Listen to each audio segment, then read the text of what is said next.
Hello. I am again going to explain my formula 14 best question for CBSE examination. ऐसे बच्चों के लिए जो ये कहते हैं कि सर कुछ ऐसा कर दीजिए जिससे हम अपना मनचाहा सब्जेक्ट 11th में ले सकें और मोस्टली बच्चे साइंस या कॉमर्स प्रेफर करते हैं। ह्यूमैनिटीज़ के लिए भी मैं कहूँगा कि जिन बच्चों का अगर बहुत अच्छा सोशल साइंस है तो उन्हें ज़रूर कुछ इस तरह के सब्जेक्ट लेने चाहिए जो आगे चल कर के देश के लिए बहुत अच्छे सिविल सर्वेंट बन सकें। सो ये बहुत अच्छे क्वेश्चंस हैं, श्योर शॉर्ट क्वेश्चंस हैं फॉर बोर्ड एग्ज़ाम। और मेरी एक रिक्वेस्ट रहती है कि जब भी आप मेरा कभी वीडियो देखें तो पेन और कॉपी या पेपर लेकर के बैठें, क्योंकि ज़रूर आपका पेन चलना चाहिए इस वीडियो के ड्यूरेशन में। अगर कोई क्वेश्चन आपको लगता है कि नहीं मुझे इस क्वेश्चन का सॉल्यूशन नहीं देखना है, मुझे खुद करना है, तो first you solve the question then see the solution. So these questions are very important for basic and standard students and this is my episode number 5 and I can say this is my solid strategy to score good marks in CBSE examination. So let's we take first question. First question अब randomly मैंने लेना शुरू किया है, तो ये आपका area related to the circle से है। राइट एंगल ट्राइंगल है आपका और इस राइट एंगल ट्राइंगल में राइट एंगल एट बी है। ध्यान से देखिएगा, ये मैं सिंबल बना देता हूँ आपके लिए। Very good. And its sides are 21 and 28. Hypotenuse is not given. With AC as diameter a semicircle is drawn. देखिए इस AC को अगर diameter लिया जाएगा तो यहाँ कहीं इसका सेंटर होगा। Very good. Find the area of the shaded region. इसके लिए सबसे पहले बच्चे के माइंड में ये आना चाहिए कि मैं ऐसा क्या करूँ जिससे कि मेरा एरिया ऑफ शेडेड रीजन आ जाए। आई मीन टू से कि बच्चे के माइंड में पहले ये जो मैं लाइन अंडरलाइन कर रहा हूँ इसे ध्यान से देखिएगा। कहना area of shaded region is equal to area of triangle. Very good, right triangle area आ जाएगा हाफ बेस इंटू हाइट से, plus area of the semi circle with diameter AC। Very good, ये सेमी सर्कल का area आना चाहिए। फिर इसका मतलब ये हुआ कि ये तो पूरे फिगर का ही एरिया हो गया। अब इसमें से सब्ट्रैक्ट क्या कर रहा है, एरिया ऑफ क्वाड्रेंट, क्योंकि उसने इस 21 सेंटीमीटर की रेडियस पर ये क्वाड्रेंट उसने ड्रॉ किया है, ये वाला ये। So area of quadrant means 1/4 pi r square. Very nice. So first we will find out the hypotenuse of AC by Pythagoras theorem. ये देखिए 28 स्क्वायर 784, 21 स्क्वायर 441, सम किया तो 1221 225 हो जाएगा और जब इसका स्क्वायर रूट फाइंड आउट करेंगे तो आ जाएगा 35. If AC is 35 then the radius of this semicircle will be 35/2. इसे ध्यान में रखिएगा बस, खाली यही इस क्वेश्चन में आपको एक्स्ट्रा वर्क करना है। और स्टार्ट करेंगे आप एरिया ऑफ ट्राइंगल। ये देखिए half base into height, base 21, height 28 and area of semi circle half pi r square. ये देखिए ये आर आपका 35/2 है एंड माइनस किया उसने 1/4 पाई आर स्क्वायर। ये हो गया आपका क्वाड्रेंट का एरिया। सिंप्लीफाई करने के लिए आप अपनी तरफ से कोशिश करिएगा कि ये कैसे वैल्यू आती चली जा रही है। ये देखिए 28 इंटू 7 सिंपल है 294 हो जाएगा। एंड जब इस पार्ट को सॉल्व करेंगे तो आपका आफ्टर डिवीज़न क्या आएगा 481.25 एंड थर्ड पार्ट में जो एरिया ऑफ क्वाड्रेंट है वो आ जाएगा 346.5। ऐसा भी बच्चे करते हैं, डिफरेंट पार्ट्स के अलग अलग एरिया फाइंड करते हैं, बाद में सेट बना देते हैं और दोनों जिनका ऐड करना है वो ऐड कर लेते हैं, जिसको सब्ट्रैक्ट करना होता है वो सब्ट्रैक्ट कर लेते हैं। So area of shaded reason आना चाहिए 428.75 centimetre square. Right, minimum 3 marks का क्वेश्चन है ये, मैक्सिमम 5 में भी आ सकता है क्योंकि इसमें 3 कंडीशंस अप्लाई करवाई गई हैं। ठीक है, नेक्स्ट क्वेश्चन है आपके लिए। This question I have taken from some application of trigonometry. 2 points A and B are on the same side. ये देखिए पॉइंट A, ये मेरा marker pen, A and B same side of the tower है तो ये CD आपका tower हो जाएगा। Right, the angle of depression, ध्यान से देखिए, अब एंगल ऑफ डिप्रेशन में ये जो डॉट लाइन गई है तो दोनों पॉइंट्स पर एक बनाएगा DA और दूसरा लाइन बनाएगा DB। तो जो आपका एंगल ये 60 डिग्री है ऑल्टरनेट इंटीरियर से ये भी 60 हो जाएगा, और जो आपका ये 45 डिग्री दिया हुआ है इनसाइड वाला तो ये भी 45 हो जाएगा। बहुत से बच्चों को जब ट्रिग्नोमेट्री में हाइट एंड डिस्टेंस समझ में नहीं आता है तो वो ये करते हैं कि कभी कभी 45 नियर बाय द 90 रख देते हैं अंदर वाले एंगल में 60 की जगह, और 60 को कभी इधर रखते हैं। तो उनसे मेरी एक ही रिक्वेस्ट है, जैसे जैसे आप 90 डिग्री की तरफ आगे बढ़ते चले जाएंगे आपके एंगल की वैल्यू इंक्रीज होती चली जाएगी, क्योंकि आफ्टर ऑल जब आप उस टावर के पास खड़े होकर ऊपर देखेंगे तो वो 90 डिग्री हो जाएगा। इससे आपका ये पॉइंट कभी रॉन्ग नहीं होगा कि हम स्मॉल एंगल को दूर क्यों रख रहे हैं और बिगर एंगल को नियर द 90 क्यों रख रहे हैं। That's point very clear. So उन्होंने पूछा है find the distance between the 2 point, this point A और B की डिस्टेंस फाइंड करना है, that is y। First you have to take triangle DCA, tan 60 degree perpendicular upon hypotenuse हो जाएगा। 60 की वैल्यू √3 क्रॉस मल्टीप्लाई करेंगे तो आपको x की वैल्यू मिल जाएगी 5√3। Very nice. Then we have to take triangle BCD, again we applied tan 45 degree, tan 45 में वही आ जाएगा परपेंडिकुलर अपॉन बेस, 45 की वैल्यू 1 होती है, जैसे ही क्रॉस मल्टीपल करेंगे तो आपका आ जाएगा x plus y is equal to 15 degree. अब आप x की वैल्यू इस पॉइंट से यहाँ से कैरी करेंगे और इस केस में पुट कर देंगे, राइट। जैसे ही पुट करेंगे तो y की वैल्यू आ जाएगी 15 माइनस 5√3, कॉमन ले लिया 5, √3 की वैल्यू क्वेश्चन में अगर गिवन है 1.732 तो आप पुट करेंगे, अदरवाइज ये आंसर भी लीव कर देंगे ना छोड़ देंगे तो भी आपको फुल मार्क्स मिलेगा। और √3 की वैल्यू अगर 1.732 रख करके then you have to multiply by 5 करेंगे तो भी आपका 6.35 मीटर आएगा। So right the statement of answer, the distance between the 2 points is 6.35 metre, right. तो कभी भी इस तरह के प्रॉब्लम में जब एप्लीकेशन ऑफ ट्रिग्नोमेट्री हो, मैं तो ये मान के चल रहा हूँ अपने एक्सपीरियंस से, जिस बच्चे ने फिगर ड्रॉ कर लिया समझ लीजिए उस बच्चे को 5 में 5 मार्क्स मिल जाएंगे। नेक्स्ट क्वेश्चन है हमारा स्टैटिस्टिक्स से, वेरी इंपॉर्टेंट क्वेश्चन। क्वेश्चन में दिया हुआ है median of the distribution is 24, it means median given है। तो फिर फाइंड क्या करना है, find the missing frequency, this one. इसको हमने क्या लेट कर लिया है x। जो डाटा हमारा हॉरिजॉन्टल लिखा हुआ है उसको हम वर्टिकल लिख लेते हैं इस तरह से। क्लास इंटरवल हो गया, ये फ्रीक्वेंसी हो गई हमारी, और ये कम्युलेटिव फ्रीक्वेंसी आ जाएगी। अब आपको अगर ये मिसिंग फ्रीक्वेंसी x फाइंड करनी है तो मीडियन 24 गिवन में दी गई है, तो इमीडिएट पहले आप मीडियन का फॉर्मूला रिकॉल करेंगे, L plus NY2 minus CF होना चाहिए यहाँ पर, CF upon F into H, और इसको इस तरह के ब्रैकेट में रखना चाहिए था। Very nice. तो देखिए वही काम इन्होंने यहाँ किया है। कम्युलेटिव फ्रीक्वेंसी आप जान ही गए होंगे, फर्स्ट आएगा 5, देन 5 प्लस 25 30 हो जाएगा, 30 प्लस x 30 प्लस x हो जाएगा, फिर 18 ऐड करते जाइए, फिर ये करते जाइए, टोटल आपका 55 प्लस x आ जाएगा। इसलिए टोटल फ्रीक्वेंसी की वैल्यू n क्या रखी है, 55 प्लस x। अब चलते हैं फॉर्मूले में, who will be L find करने के लिए मीडियन क्लास फाइंड करना है, तो 24 देखते हैं किस क्लास इंटरवल के बिटवीन है। ये मिल गया हमारा 20 to 30 के बिटवीन, ये हमारा मीडियन क्लास हो गया। L हमारे पास कितना आ जाएगा 20, वेरी गुड। आया कि नहीं आया, मीडियन हमको गिवन में दी ही गई है। NY2 हमें फॉर्मूले में चाहिए तो NY2 55 प्लस x अपॉन 2 हो जाएगा, no doubt.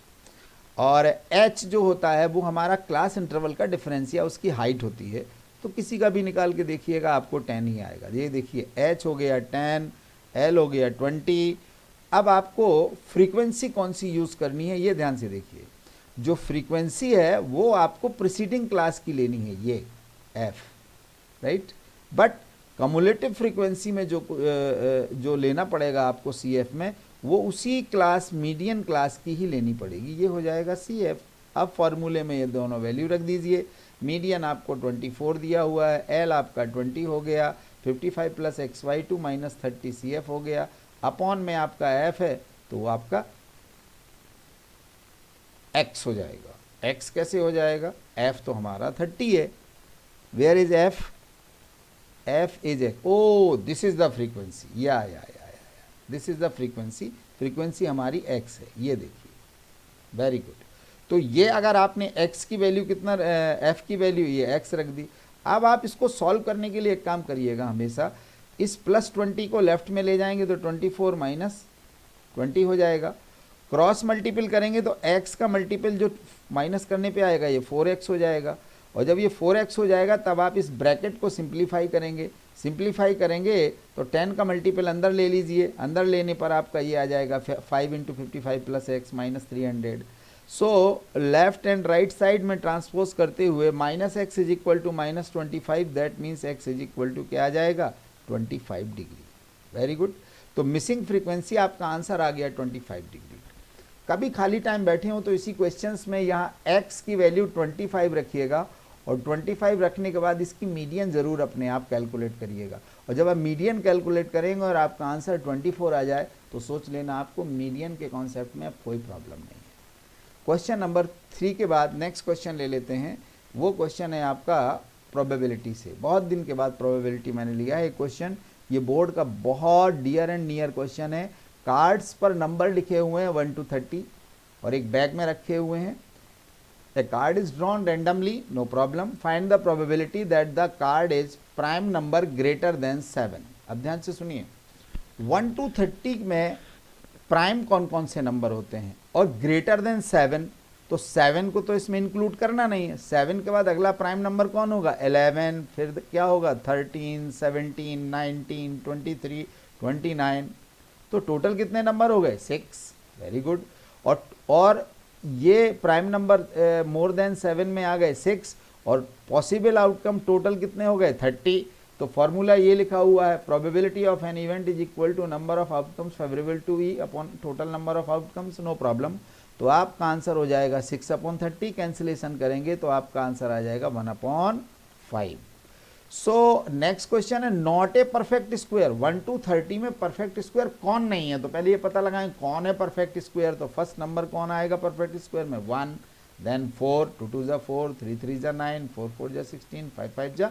So 5 numbers are perfect square, but question में नॉट ए परफेक्ट स्क्वायर, तो 30 - 5 करेंगे अब हम, तो कितना आ जाएगा 25।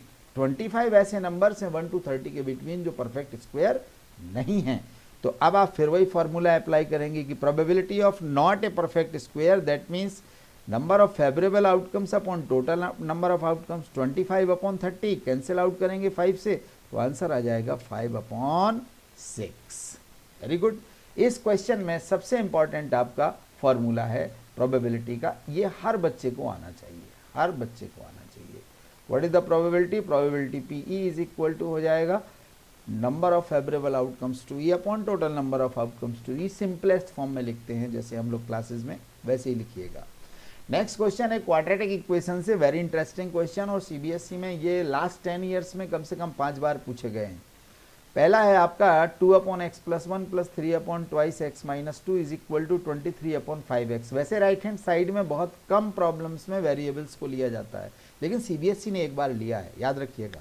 So please revise this problem. Simple है, आपने सबसे पहले एलसीएम लिया, एलसीएम लेने के बाद आपने इसको बैलेंस किया, और बैलेंस सिंप्लीफाई करने के बाद क्रॉस मल्टीप्लाई किया, करने के बाद आप यहाँ तक आ गए। इसके बाद इसके ब्रैकेट्स को रिमूव किया, रिमूव करने के बाद आपको ये पॉइंट बहुत ज़रूरी है, इस स्टेशन पर ये इक्वेशन मिल जाना चाहिए 11x² - 21x - 92 = 0। अब आप इसको फैक्टराइज नहीं कर पा रहे हैं तो क्वाड्रेटिक फार्मूला यूज़ कर सकते हैं। मिडिल टर्म को स्प्लिट अप अगर कर लो सो फार सो गुड। तो जैसे इन्होंने मिडिल टर्म को स्प्लिट अप किया है 11 और 92 के फैक्टराइजेशन से 44x + 23x that is equal to 21x, और कॉमन लेने के बाद दो फैक्टर आ गए x - 4 और 11x + 23। जैसे ही इन्होंने x - 4 इज इक्वल टू 0 किया तो x की वैल्यू एक आपका रूट आ गया 4, और x इज इक्वल टू दूसरा रूट आ गया -23/11। So these are the 2 roots of the given equation. ये बच्चे को, किसी भी स्टूडेंट्स को मैं समझता हूँ, जब वो स्टार्ट करेगा यहाँ से एलसीएम लेने के बाद तो यहाँ तक कोई प्रॉब्लम नहीं है, बस वो उसके अपने ऑन कैलकुलेशंस होते हैं। यहाँ के बाद वो अगर फैक्टराइज नहीं कर पाता है तो मेरी एडवाइस है क्वाड्रेटिक फार्मूला लगा दो, b² - 4ac को पहले कैलकुलेट कर लो and find out the roots. Same question इस तरह का एक और मेरे पास है। ये क्वेश्चन है आपका x - 4/x - 5। देखना नंबर का सीक्वेंस कैसा है, न्यूमरेटर में 4, नीचे 5, यहाँ न्यूमरेटर में 6, यहाँ 7, but that is equal to 10/3, not equal to 5, 7, doesn't matter, कोई प्रॉब्लम नहीं है। इसमें भी आपको ज़्यादा परेशान होने की ज़रूरत नहीं है, सिंपली एलसीएम लेना ही पड़ेगा। एलसीएम लेने के बाद आपको यहाँ क्रॉस मल्टीपल भी करना पड़ेगा। क्रॉस मल्टीप्लाई करने के बाद ये ब्रैकेट्स को भी रिमूव करना पड़ेगा। ब्रैकेट रिमूव करने के बाद लाइक टर्म्स को सभी को वन साइड लाने के बाद इज इक्वल टू 0 लाना पड़ेगा। अब आपका इक्वेशन ये 2 से डिवाइड करने के बाद ये बना आपका quadratic equation ax² + bx + c is equal to 0 के फॉर्म में। यहाँ से फिर वही प्रॉब्लम, या तो आप मिडिल टर्म को स्प्लिट अप करिए और 2 रूट्स निकालिए, या फिर आप क्या करेंगे, क्वाड्रेटिक फॉर्मूला अप्लाई करेंगे। अंडरस्टैंड? तो बच्चे ने यहाँ भी क्वाड्रेटिक फॉर्मूला अप्लाई किया हुआ है, -16x - 11x that is equal to 27। कहाँ से मिला? 2 × 82 के फैक्टराइजेशन से। तो जैसे ही 2x कॉमन लिया तो x - 8 आ गया, -11 x - 8 दोनों में कॉमन हो गया, तो एक रूट आ गया आपका, इसको 0 करने पर 11/2 और इसको इक्वल टू 0 करने पर आ गया 8। सो दीज आर, अब पहले पुराने ज़माने में इसको करली ब्रैकेट के अंदर लिखते थे ऐसे 11/2, 8 और करली ब्रैकेट से ऐसे क्लोज कर देते थे। इसको हम लोग आज भी बोलते हैं, this is called the solution set of a quadratic equation. Solution set of quadratic equation, correct? So you can do, no problem. Next question मैंने लिया ट्रिग्नोमेट्री से, एक आइडेंटिटी का सिंपल सा क्वेश्चन है, एनसीईआरटी में भी दिया हुआ है। फिर वही प्रॉब्लम है आपका, डिनोमिनेटर में 1 + cos x है और सेकंड डिनोमिनेटर में sin x है और राइट हैंड साइड में लाना है 2 × cosec x। मैं बच्चों से अक्सर बोलता हूँ राइट हैंड साइड में अगर आपको cosec x लाना है तो 1/sin x जरूर आपके सिंप्लीफिकेशन में आना चाहिए। देखते हैं, एलसीएम लिया, एलसीएम लेने के बाद साइन इंटू साइन हो गया sin², 1 + cos x × 1 + cos x का होल cos थीटा का होल स्क्वायर। नाउ सिंप्लीफाई किया इसको तो a + b होल स्क्वायर से ये आ गया sin² + 1 + cos² x + 2 cos theta. अब sin² थीटा + cos² थीटा, अब ट्रिग्नोमेट्री लगी, that is equal to 1, right? और एक 1 एडवांस में पहले से ही चल रहा है, सो 1 + 1 कितना हो गया, ये 2। अच्छा, 2 + 2 cos थीटा में 2 ले लिया कॉमन, तो ब्रैकेट में क्या आ गया, 1 + cos थीटा। अपॉन में सेम चल रहा था sin थीटा × 1 + cos थीटा। अब देखिए 1 + cos theta, 1 + cos theta cancel. आपके पास यहाँ पर क्या मिला, 2, अब इसको इस तरह लिख लो, × 1/sin थीटा। अब बेटा 1/sin थीटा मैंने जैसे पहले बोला था, that is equal to cosec theta, 2 अपनी जगह पर है। So LHS is equal to क्या आ गया, RHS आपको लिखना चाहिए, हैंस प्रूव्ड, राइट? तो किसी भी ट्रिग्नोमेट्रिक आइडेंटिटी को आप इस तरह हैंडल कर सकते हैं। और ये अच्छा था कि सभी को साइन कॉस में था, अदरवाइज tan cot में होता तो सबको साइन कॉस में चेंज करके और फिर अपना एप्लीकेशन स्टार्ट कर देते। नेक्स्ट क्वेश्चन हमने लिया है कन्वर्जन ऑफ सॉलिड, मेंसुरेशन का है। 12 सॉलिड स्फीयर सेम साइज के made by melting a solid metallic cone. ये देखो metallic cone of base radius 1 centimetre and height of 48 centimetre, find the radius of each sphere. सबसे पहले आपको ये condition clear कर लेनी चाहिए अपनी। कंडीशन ये थी कि sir volume of 12 volume of 1 sphere, 12 into volume of 1 sphere, condition बनाई है, that is equal to volume of cone, right? क्योंकि जिनको मेल्ट किया है उस मेटल को कहीं बाहर इधर उधर तो वेस्ट किया नहीं है, तो volume remain same. Conversion solid का कॉन्सेप्ट यही होता है कि एक शेप दूसरा शेप बन जाएगा, बट मटेरियल और मेटल विल नॉट चेंज, तो उसका वॉल्यूम नहीं बदलेगा, वॉल्यूम रिमेन सेम। तो ये हो गया देखो 12 into volume of sphere 4/3 πr³ and volume of cone 1/3 πr²। अब आपको इस साइड में ये पता चल गया होगा कि सर ने ये देखिए रेडियस ऑफ कोन क्या है 1 सेंटीमीटर, हाइट ऑफ कोन कितनी है गिवन कोन 48 सेंटीमीटर, ये देखिए गिवन में दिया है। अब आपको रेडियस फाइंड करना है स्फीयर की, तो बस स्फीयर की रेडियस को आप कैपिटल R से भी लिख सकते हो, ये देखिए लेट किया हुआ उसमें। पुट द वैल्यू, जैसे ही वैल्यू पुट करेंगे यहाँ पर रेडियस कोन का 1 सेंटीमीटर, हाइट इतना, तो सिंप्लीफाई करने, और पाई से पाई कैंसिल हो जाएगा, याद रखिएगा कभी भी कन्वर्जन ऑफ सॉलिड के क्वेश्चन में पाई की वैल्यू को यूज मत करिएगा, अदरवाइज ध्यान नहीं रहेगा तो कैलकुलेशन बढ़ जाएगा फिर। So r cube is equal to आ गया 1 और आर की वैल्यू आ जाएगी 1, radius of each sphere will be 1 centimetre, correct. ऐसे ही आपको एपी में मैंने एक क्वेश्चन आपके लिए छोड़ दिया है, सॉल्व नहीं किया है। Find the sum of the first 1000 positive integers. Positive integers start from 1 2 3 4 5, last का हो जाएगा 1000। फर्स्ट टर्म ए आप देख लीजिएगा, कॉमन डिफरेंस 1 आ जाएगा, और सम ऑफ 1 to 1000 का सम पॉजिटिव इंटीजर्स का निकालेंगे तो आ जाएगा 500 500 500 500, करेक्ट। फॉर्मूला एक और अप्लाई कर सकते हो, एन टर्म्स का सम वाला, एन प्लस 1/2, ओके, ये भी आपके काम का है। तो टोटल यहाँ 1000 आ जाएगा, यहाँ 1000 प्लस 1 आ जाएगा, अपॉन 2000 डिवाइड करेंगे, 500 इंटू करेंगे तो 500 आ जाएगा। नेक्स्ट क्वेश्चन लिया है मैंने फिर एपी से, find the sum of first 24 terms. N की value 24, very good. First term क्या है आपकी 5, that's also good. Common difference कैसे आएगा, 8 - 5 3, very nice. Sum of the n terms of an A P that is equal to s n is equal to n/2 2a plus n-1 into d. सारी value उठा के यहाँ put कर दीजिए, आपसे intelligent ज़्यादा कोई हो ही नहीं सकता है। सिंप्लीफाई करिएगा तो वैल्यू आपकी आ जाएगी 948 की। 24 टर्म का जो सम है उस एपी का कितना आया, 948।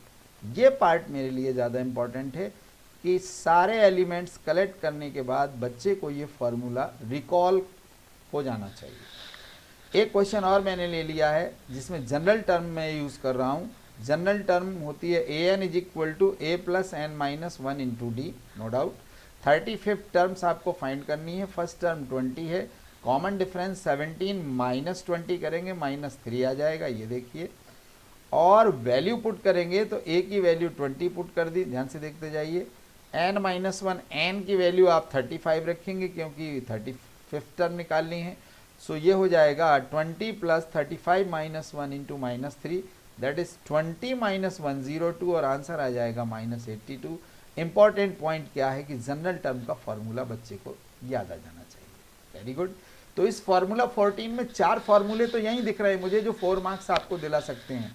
Volume of sphere 4/3 pi r cube, volume of cone 1/3 pi r square h, sum of n terms of an AP S n is equal to n/2 2a plus n-1 into d, and general term of an AP a n is equal to a plus n-1 into d. Next problem मैंने linear equation 2 variable से वैसे अभी तक तो नहीं solve कराए क्योंकि मैं जानता हूँ आप सभी सॉल्व कर लोगे। फर्स्ट इक्वेशन इक्वल टू 6 दिया हुआ है, सेकंड इक्वेशन इक्वल टू -3 दिया हुआ है, but you have to follow the main point of these two equation कि 2x plus 5y 4x minus 5y, अगर क्रॉस मल्टीपल भी करेंगे इसका तो 6xy बन जाएगा और ये -3xy, और फिर इन दोनों इक्वेशन को अगर आप ऐड कर देंगे ना तो ऐड करने पर आपका देखो 5y कैंसिल हो जाएगा तो फट से आपकी x की वैल्यू 1 आ जाएगी ये, और अगर आप ये x की वैल्यू 1 फर्स्ट में पुट कर देंगे तो y की वैल्यू इमीडिएट 2 हो जाएगी। इसलिए डरने की कोई ज़रूरत नहीं है, ये नॉर्मल क्वेश्चन है आपके लिए। याद दिलाने के लिए मैंने एक क्वेश्चन और लिया है आपके लिए। Find the discriminant of the quadratic equation 5x² plus 5x plus 6 is equal to 0। Compare करिए इमीडिएट ax² में what is the value of a, bx में what is the value of b, and c में आपकी what is the value of c। Then discriminant words को आप अच्छी तरह समझ लो, that is called b² minus 4ac, right. तो a की वैल्यू 5 ले लिया दिया है उसमें, b की 5 हो गई, c का 6 हो गया, b² माइनस 4ac में वैल्यू पुट करिए और -95 आपका आ जाएगा डिस्क्रिमिनेंट। वैसे अगर नेचर ऑफ रूट्स पूछ लिया जाए इस इक्वेशन का तो that is less than 0, it means there is no real root, right. Next question है आपके लिए चैप्टर 1 से, बहुत पॉपुलर क्वेश्चन है, 1-2 मार्क्स में पूछा जाता है। So that the 5 × 11 × 13 + 13 is a composite number. Composite number, which number? Composite number is that number which has more than 2 factors. ध्यान से देखिएगा, इन दोनों पार्ट्स में यहाँ से यहाँ तक और फिर ये प्लस आ गया, देन 13, तो 13 को कॉमन लिया इन्होंने। 55 + 1 कितना हो जाएगा 56। अब देखिए 56 के वैसे भी 2 फैक्टर हैं, 2 × 28, क्लियरली इट शोज, ये स्टेटमेंट बहुत जरूरी है, it shows that the given number has more than 2 factors, hence given number is a composite number. More than 2 factors, अब आपको यहाँ 2 तो ये दिख ही रहे हैं, 2 इंटू 28 भी इसमें हिडन है 56 में, राइट, और 1 तो सबके साथ होता ही होता है। नेक्स्ट क्वेश्चन मैंने आपके लिए लिया है, ये कंस्ट्रक्शन से है, बहुत पॉपुलर क्वेश्चन है। Draw a pair of tangent to a circle radius 5 centimetre. सुनो बच्चों, सबसे पहले कंपास लो और रूलर पर 5 सेंटीमीटर का आर्क रेडियस लेकर के एक सर्कल इमीडिएट ड्रॉ कर देना, which are incline to each other. अब आपको ऐसी 2 टेंजेंट फाइंड करनी है जो incline to each other, inclination ऐसे आता है, ये टेंजेंट हो गई, दूसरी टेंजेंट ये हो गई, ये है इंक्लाइंड एंगल, ये वाला, ये वाला, ये वाला, ये 60 डिग्री का है। तो मेरी बच्चों से एडवाइस ये रहती है जो मैं क्लास में बताता हूँ, ये देखिए, आप अगर इसको रफ फिगर में ड्रॉ करोगे तो ये radius to the tangent perpendicular हो जाएगा, radius to the tangent perpendicular हो जाएगा। जब इन दोनों का सम कितना है 180 है और ये कितने का ड्रॉ करना है 60 का ड्रॉ करना है, तो इन दोनों एंगल, सेंटर वाले एंगल का और इंक्लिनेशन एंगल का सम भी 180 होगा। सो सेंटर पर एंगल कितने डिग्री आएगा 120।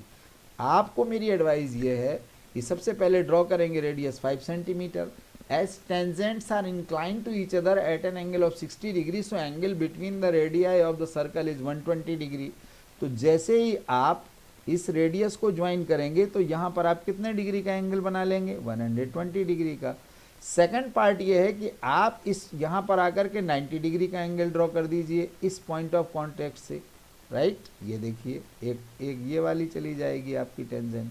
दूसरा आप पॉइंट बी पर 90 डिग्री का एंगल ड्रॉ कर दीजिए, ये देखिए, करेक्ट, और ये टेंजेंट कहाँ पे जाके इंटरसेक्ट होगी पॉइंट पी पर। तो देखिए आपने ये 90 बनाया, ये 90 बनाया और ये 120 कंस्ट्रक्ट किया, तो क्वाड्रिलेटरल AOBP में अगर 3 एंगल्स आपके ये हो गए 90, 120 और 90 की, तो फोर्थ एंगल कितने का बचेगा ये 60 का। मीन्स जो गिवन एंगल है 60 डिग्री इंक्लिनेशन का, उसे ड्रॉ नहीं करना है, वो ऑटोमेटिकली आपका शिफ्ट हो जाएगा, right. So finally last line you have to mention here, PA and PB are required tangent. और कभी कभी लेंथ भी पूछ लेते हैं तो आप अपने रूलर से स्केल से मेजरमेंट करके AP और BP को लिख सकते हैं कि PA is equal to PB और इतने सेंटीमीटर, जो भी आपका मेजरमेंट में आता है। ओके, एक क्वेश्चन और है आज का, लास्ट का क्वेश्चन ये है, if alpha beta are the zeros of the polynomial x square minus 9x plus a। ध्यान से देखिएगा, px भी कह सकते हैं fx, हायर क्लासेस में जाओगे तो फंक्शन को जरूर वो fx लिखेगा, नो प्रॉब्लम। ध्यान से देखिएगा अब आप, find the value of a if 5 alpha plus 4 beta is equal to 40। सबसे पहले तो क्या करना चाहिए, इस पॉलिनोमियल से हमें सम ऑफ द जीरोज निकाल लेना चाहिए, alpha plus beta is equal to minus b upon a, क्या आ जाएगा 9। इसके बाद हमें इसमें प्रोडक्ट ऑफ जीरोज का कहीं अभी मुझे रोल दिख नहीं रहा है, तो हम क्या करेंगे, alpha plus beta is equal to 9 और गिवन में दिया है 5 alpha plus 4 beta is equal to 40। तो आप इसमें से अल्फा की या बीटा की वैल्यू बड़े आराम से रख सकते हो, अंडरस्टैंड। फर्स्ट इसको ले लीजिएगा फर्स्ट और इसको ले लीजिएगा सेकंड, और जैसे ही आप सब्सटीट्यूट करेंगे, ये ध्यान से देखिए, बीटा की वैल्यू ले ली है 4 alpha plus beta that is equal to 40 degree. So it is alpha plus 4 common लिया 40 डिग्री, सॉरी डिग्री नहीं है, is equal to 40। Alpha plus beta की वैल्यू कितनी दे रखी है इसने 9, तो 9 4 जा कितना हो जाएगा 36, और अल्फा की वैल्यू आ गई आपकी 4, नो प्रॉब्लम। फर्स्ट में रखेंगे तो बीटा की वैल्यू क्या आ जाएगी 5। उसने आपसे पूछा है find the value of a। Listen me, a की वैल्यू फाइंड करने के लिए आपको अल्फा इंटू बीटा पे अब आना चाहिए। Alpha into beta is equal to c upon a, तो c की वैल्यू a है और ये हो गया। तो अल्फा और बीटा जब दोनों आ गए हमारे पास 5 और 4, तो 5 इंटू 4 ये कितना हो जाएगा 20। सो a की वैल्यू आ गई 20। इसका एक मेथड और है, बड़े आसानी से आप निकाल सकते हो इसको, ठीक है ना, कि अल्फा प्लस बीटा यहाँ से लेकर के इज इक्वल टू 9 और 5 alpha plus 4 beta is equal to 40 में दोनों में आप फर्स्ट में 4 का इंटू करके बीटा को एलिमिनेट कर दो तो अल्फ़ा आ जाएगा, और जब अल्फ़ा आ गया तो बीटा की वैल्यू फर्स्ट में रख दो, अल्फ़ा में रख दो, तो फिर दोनों वैल्यू सामने आ जाएगी, एक की 4 आएगी, एक की 5 आएगी। इसके बाद अप्लाई करके देख लो आप, alpha into beta is equal to C upon A. So C की वैल्यू ए है आपकी, और अल्फ़ा इंटू बीटा 5 इंटू 4 हो जाएगा, तो ए की वैल्यू 20 आ जाएगी। सो ये आपके लिए फॉर्मूला 14 के 14 नहीं, इसमें प्लस 3 क्वेश्चंस और हैं जिसमें मैंने और भी पार्ट डाल दिए। अब आपका काम यह है कि पेन कॉपी लेकर के इन क्वेश्चंस को बना के एक बार वीडियो बंद करके अच्छे से आप कॉपी में कर लीजिए, और करने के बाद फिर वीडियो ओपन करके देख लीजिए कि आपके सभी आंसर सही सही आ रहे हैं कि नहीं आ रहे हैं। अगर नहीं आ रहे हैं तो बार बार इस वीडियो को देखिए और अपने साथियों को भी भेजिए, और उनसे कहिए कि अगर आपको वाकई में 10th मैथ्स की प्रैक्टिस इस लेवल की करनी है कि बोर्ड में आपको बिल्कुल कंफर्ट फील हो, तो आप मेरे चैनल को सब्सक्राइब करिए, उनसे भी सब्सक्राइब कराइए और लाइक करिए। Thank you very much, all the best.